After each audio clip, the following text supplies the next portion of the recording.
Cognitive overload merupakan satu keadaan di mana guru memberi terlalu banyak informasi atau terlalu banyak tugasan kepada pelajar dalam satu masa tersebut. Keadaan ini menyebabkan pelajar tidak dapat memproses informasi yang diberikan kepada mereka dengan baik. Secara tidak langsung, objektif pengajaran pada masa tersebut tidak dapat dicapai sepenuhnya. Jadi, terdapat banyak cara untuk mengatasi cognitive overload dalam PDPC. Salah satu cara mengurangkan cognitive overload dalam PDPC ialah memaparkan kandungan baru melalui video. Hal ini kerana video mengandungi banyak elemen menarik dan mampu memaparkan gambar bergerak. Video yang dipaparkan haruslah mengandungi informasi yang padat dan ringkas serta mempunyai durasi yang sesuai dalam 5 hingga 10 minit. Video yang terlalu panjang akan menyebabkan pelajar berasa bosan dan tidak menumpukan perhatian sepenuhnya terhadap video yang dipaparkan. Video yang dipaparkan juga haruslah mengandungi sari kata supaya pelajar dapat menerima informasi yang ingin disampaikan dengan baik. Maka melalui paparan video ini, pelajar dapat belajar secara santai dan tidak tertekan serta cognitive overload dapat diatasi dengan baik.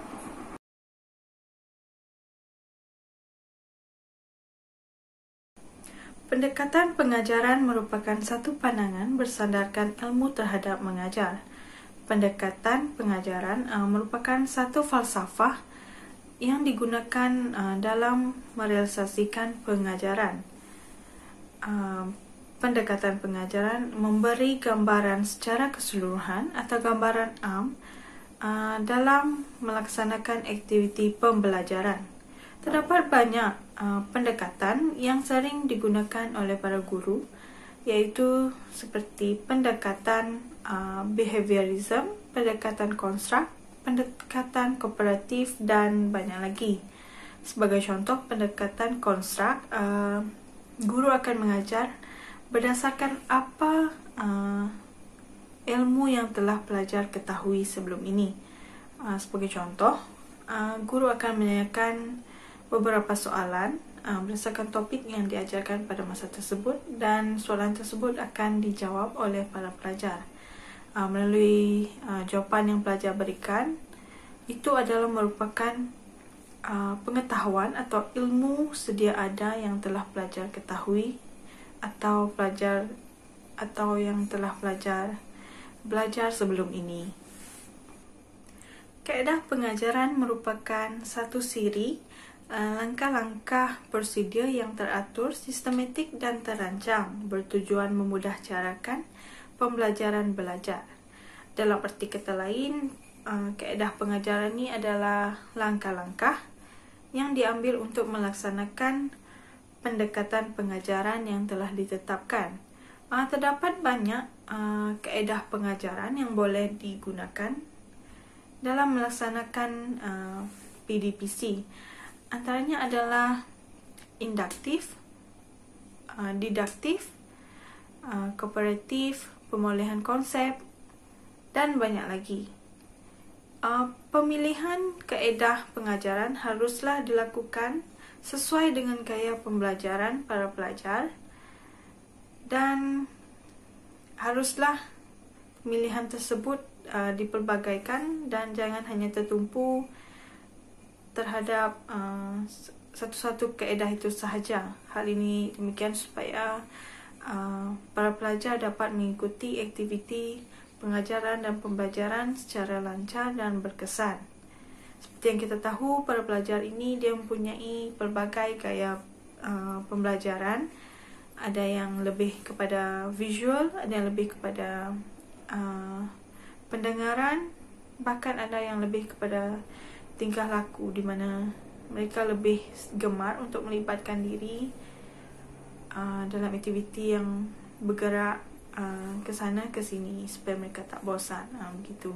Jadi sangat pentinglah jika kaedah pengajaran ini dipilih berdasarkan gaya pembelajaran para pelajar. Teknik pengajaran merupakan gaya pribadi seorang guru dalam melaksanakan langkah-langkah spesifik proses mengajar. Melalui teknik, guru berpeluang untuk mengembangkan, menghasilkan, dan melaksanakan langkah-langkah dalam kaedah mengajar menurut caranya tersendiri. Sebagai contoh, kaedah pengajaran iaitu edutainment. Guru A ni dia melaksanakan kaedah edutainment menggunakan teknik penceritaan, di mana dia lebih selesa untuk menyampaikan sesuatu informasi melalui secara lisan kepada para pelajar. Manakala guru B pula dia melaksanakan kaedah edutainment melalui teknik game, dia mengadakan permainan, menyanyi, teka-teki dan banyak lagi.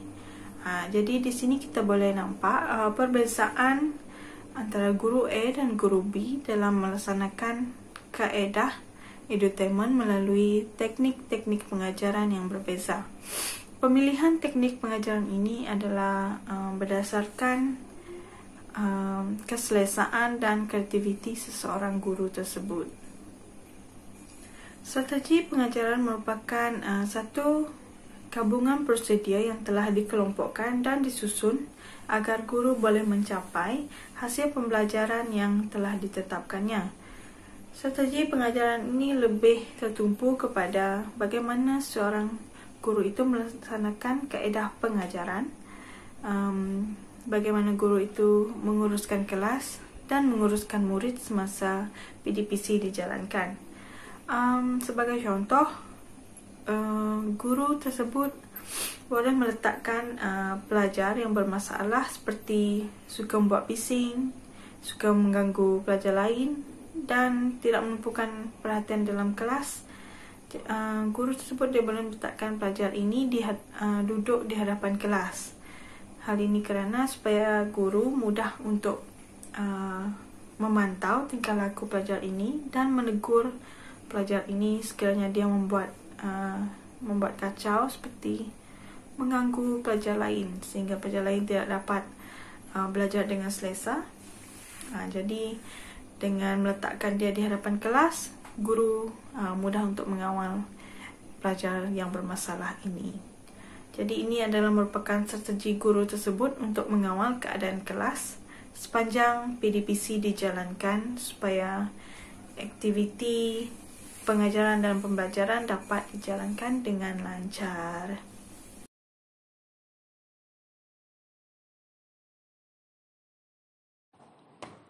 Indeks kesukaran dikira menggunakan formula seperti berikut, iaitu IK sama dengan jumlah pelajar menjawab betul bahagi dengan jumlah keseluruhan pelajar. Berikut merupakan contoh IK rendah, di mana jumlah pelajar menjawab betul adalah 350 dan jumlah keseluruhan pelajar adalah 400. Jadi cara mengira IK adalah 350 bahagi dengan 400. Jadi kita akan mendapat nilai 0.88.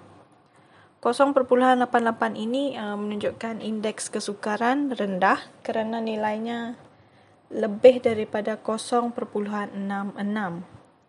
Hal ini bermakna item tersebut adalah mudah ataupun senang. Bagi IK tinggi pula, jumlah pelajar menjawab betul adalah 100, manakala jumlah keseluruhan pelajar masih sama iaitu 400. Jadi cara mengiranya adalah 100 bahagi 400 sama dengan 0.25. 0.25 menunjukkan indeks kesukaran adalah tinggi kerana nilainya kurang daripada 0.33. Ini bermakna item tersebut adalah sukar. Semakin besar nilai indeks kesukaran, semakin rendah tahap kesukaran item tersebut. Semakin kecil nilai kesukaran, semakin tinggi tahap kesukaran item tersebut.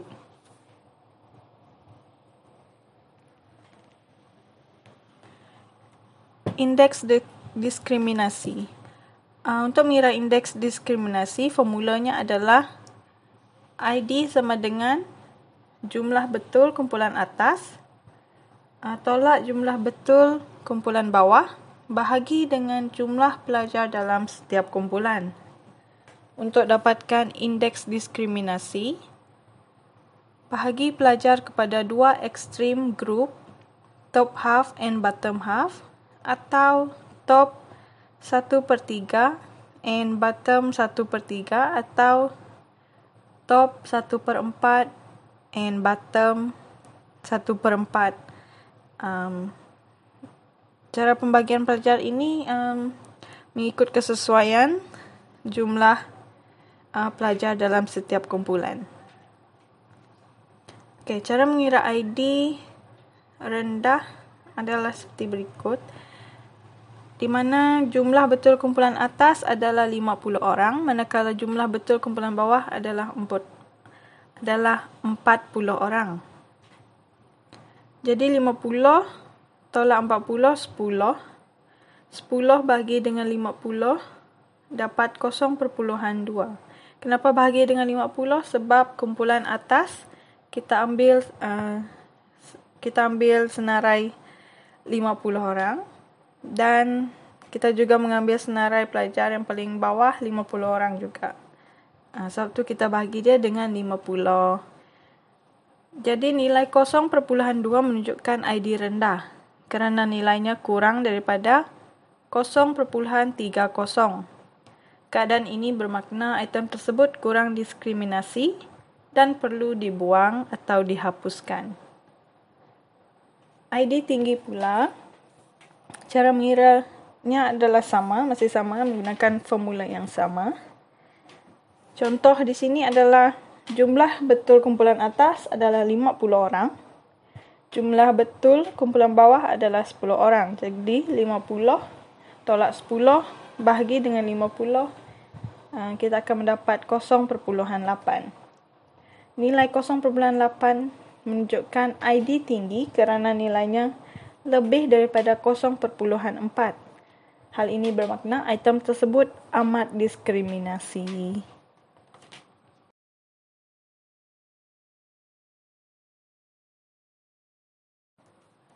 Model Assure yang berkaitan dengan utilize media dan materials mempunyai 5 langkah, iaitu yang pertama ialah pratonton bahan.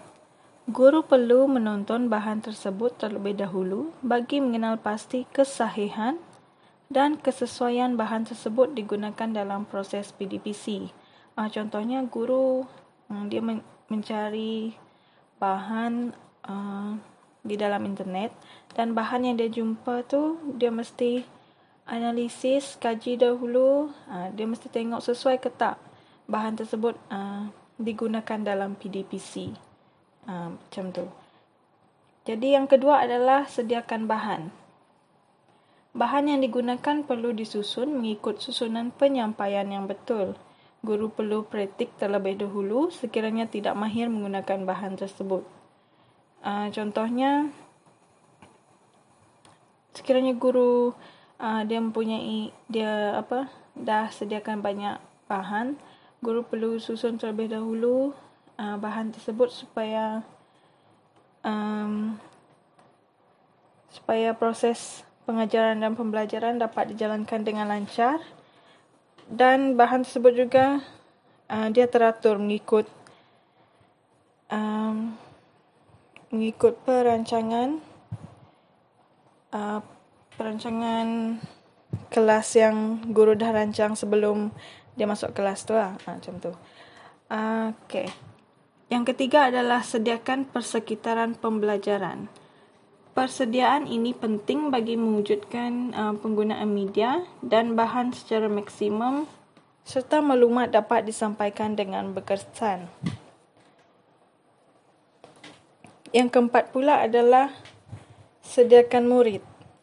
Sediakan murid ni bermaksud guru perlu menarik minat pelajar terhadap bahan yang dipertontonkan dengan menggunakan set induksi yang kreatif seperti memperkenalkan keseluruhan isi. Kenapa penting untuk sediakan murid ni sebelum mengajar, supaya murid ni dia lebih memberi perhatian terhadap apa yang ingin disampaikan oleh guru di dalam kelas. Jadi yang terakhir iaitu sediakan pengalaman pembelajaran. Di sini dia membawa maksud bahawa guru perlu menguasai kemahiran agar dapat mengawal dan menarik minat pelajar terhadap aktiviti PDPC. Di sini dia bermaksud bahawa guru tu pengalaman pembelajaran. Guru tu dia telah masuk banyak kelas, jadi dia tahu apa yang patut dilakukan semasa proses PDPC itu dijalankan. Contohnya kalau pelajar tu dia bising, macam mana guru tu dia boleh menarik perhatian pelajar yang bising tu supaya dia menumpu perhatian di dalam kelas. Jadi di situ dengan menggunakan pengalaman guru sebelum ni, jadi guru tu dia boleh handle lah pelajar yang bermasalah tersebut. Jadi itulah model OSHA yang berkaitan dengan utilize media dan materials.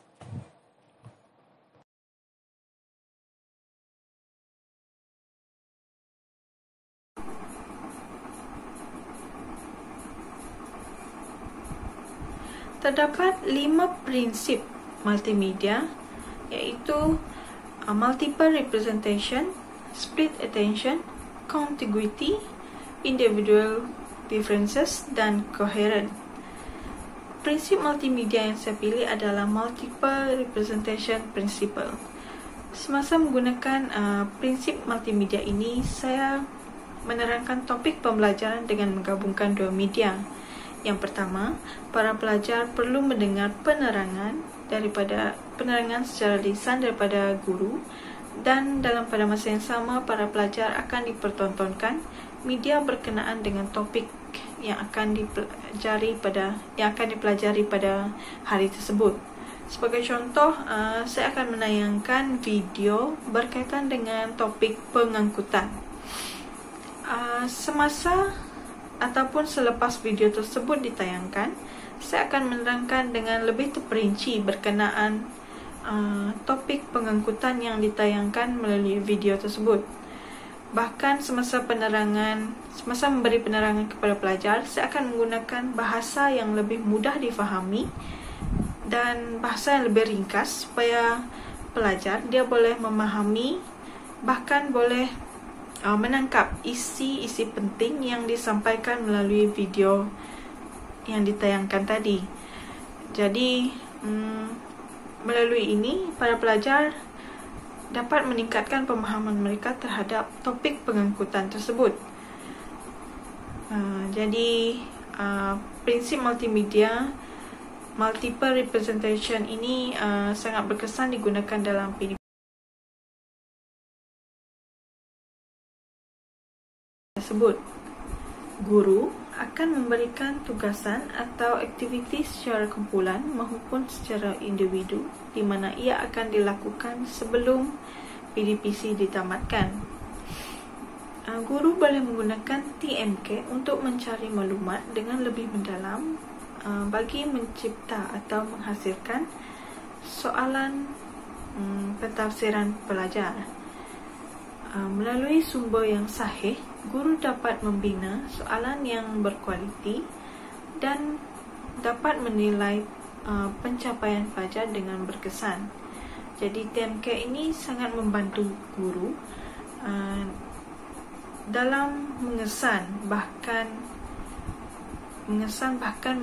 menganalisis pencapaian pelajar terhadap suatu topik tersebut.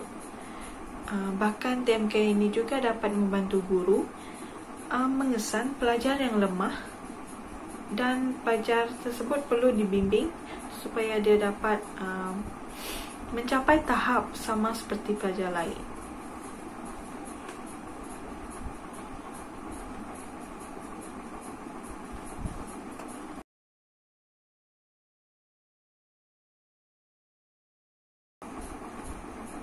Domain sosial.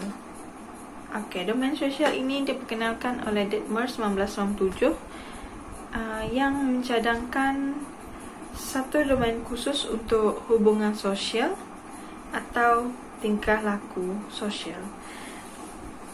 Terdapat banyak peringkat hasil pembelajaran domain sosial, antaranya ialah berhubung, berkomunikasi, dan bekerjasama.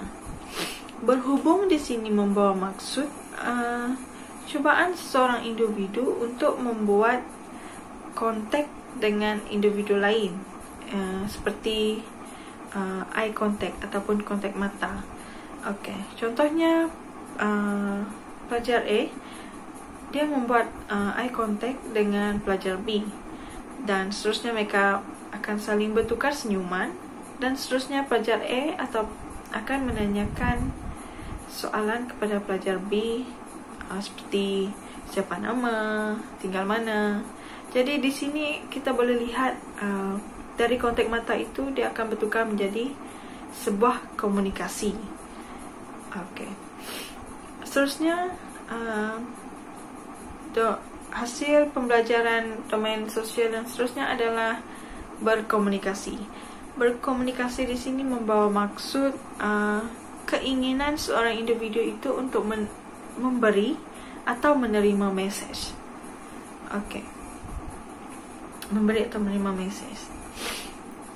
Contohnya pelajar A, dia akan bertanya kepada pelajar B tentang topik yang dia tidak faham, topik pembelajaran yang dia tidak faham kepada pelajar B. Komunikasi akan berlaku apabila pelajar B menjawab pertanyaan pelajar A tersebut. Tetapi kalau pelajar B tidak menjawab pertanyaan pelajar A ini tadi, maka tiada komunikasi berlaku antara pelajar A dan pelajar B. Maka sangat penting domain sosial ini menekankan kemahiran berkomunikasi dalam para pelajar. Dan seterusnya adalah bekerjasama. Bekerjasama ini membawa maksud kebolehan pelajar untuk bekerja dalam satu kumpulan. Sebagai contoh, guru memberi tugasan kumpulan dan para pelajar harus menyiapkan tugasan tersebut sebagai satu kumpulan. Jadi, para pelajar yang mempunyai nilai kerjasama ini mempunyai tanggapan atau tanggapan bahawa sesuatu projek atau tugasan tersebut haruslah dilakukan bersama-sama dengan ahli kumpulannya yang lain. Jadi apabila pelajar melakukan tugasan tersebut bersama-sama, maka sosial antara mereka akan berlaku, di mana mereka akan saling bertukar idea ataupun saling memberikan pendapat masing-masing tentang bagaimana menyelesaikan masalah semasa menyiapkan tugasan tersebut. Jadi di sini kita boleh lihat bahawa domain sosial itu dapat dilihat melalui contoh peringkat hasil pembelajaran yang telah saya nyatakan tadi, iaitu yang pertama berhubung, yang kedua berkomunikasi, dan yang ketiga adalah bekerjasama.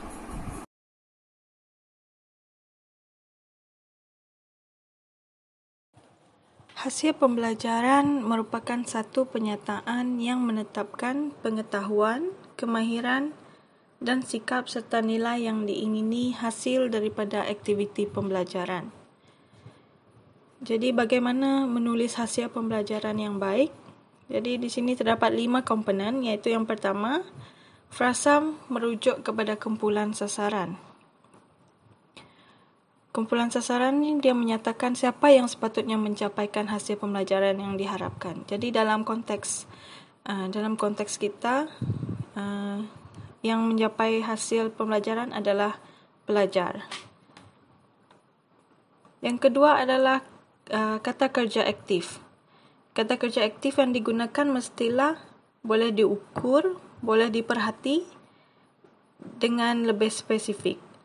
Kata kerja, contohnya kata kerja memahami. Memahami ni kata kerja yang tidak sesuai digunakan kerana tidak boleh diperhati.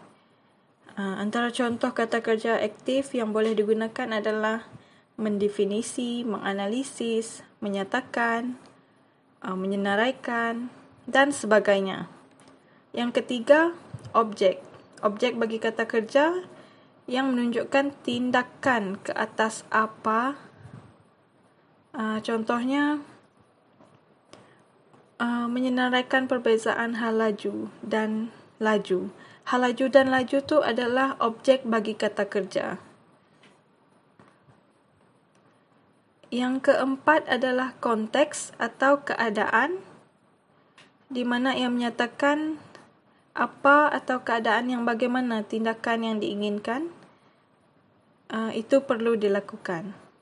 Contohnya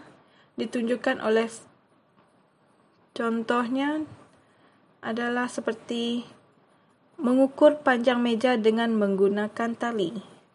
Dengan menggunakan tali itu adalah merupakan keadaan. Bagaimana pelajar mengukur meja? Bagaimana pelajar mengukur panjang meja? Iaitu dengan menggunakan tali. Okey. Yang terakhir adalah standard kriteria atau kriteria di mana menunjukkan tahap kualiti yang diingini atau yang patut dicapai. Termasuklah julat jawapan yang boleh diterima. Sebagai contoh, mengira hal laju troli menuruni landasan terpampas geseran menggunakan pita detik sehingga 2 titik perpuluhan. 2 titik perpuluhan itu adalah standard atau kriteria yang diinginkan dalam hasil pembelajaran. Jika kelima-lima komponen tersebut digunakan untuk menulis hasil pembelajaran, maka hasil pembelajaran kita akan terbentuk menjadi seperti sebelum tamat PDPC, dalam masa 5 minit, murid tingkatan 2 cekal dapat menentukan 4 penggunaan alat telekomunikasi secara beretika. Okey, di sini kita boleh lihat 5 minit itu merupakan C, keadaan. Manakala murid tingkatan 2 cekal merupakan A, audience ataupun kumpulan sasaran. Manakala B, aras taksonomi belum, diwakili dengan kata kerja aktif iaitu menentukan. Manakala nombor 4 adalah standard atau kriteria yang diminta. Dan akhir sekali, penggunaan alat telekomunikasi secara beretika, di mana ianya adalah B bagi isi pelajaran. Jadi di sini jelaslah bahawa kelima-lima komponen tersebut dapat menghasilkan hasil pembelajaran yang sangat baik.